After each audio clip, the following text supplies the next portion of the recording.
Hi everyone, William Weyser's back, and welcome back to 9 Things Wrong with Blue's Clues Magenta Comes Over.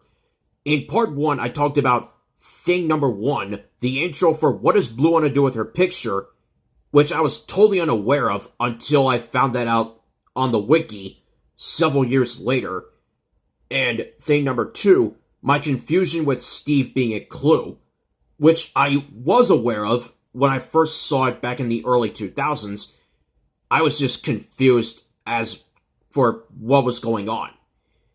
Now let's get to the really deep problems as to why this speeches and why these problems with it have been bugging me.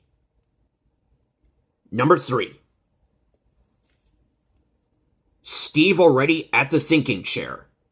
Right after Steve drew the third clue, which is a camera, and I will get to that in the next part, Steve says that they found all 3 clues, so you know what that means. It's time to go to our thinking chair. So Steve is about to go to the thinking chair, but then he turns around and realizes that he is already at the thinking chair. So Steve makes this face, lowers himself down, and sits down at the thinking chair again. There will be another episode kind of like this in Blue's Big Holiday, and there's one episode with Joe where this happens, and that's the Bedtime Business episode.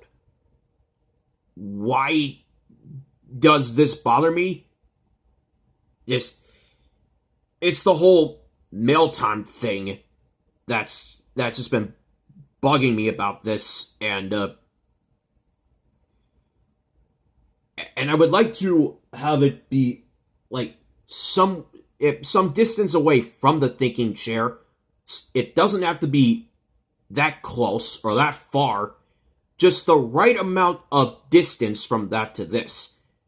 And I think that would also happen in What Does Blue Want to Do with Her Picture, but have it be at that right distance.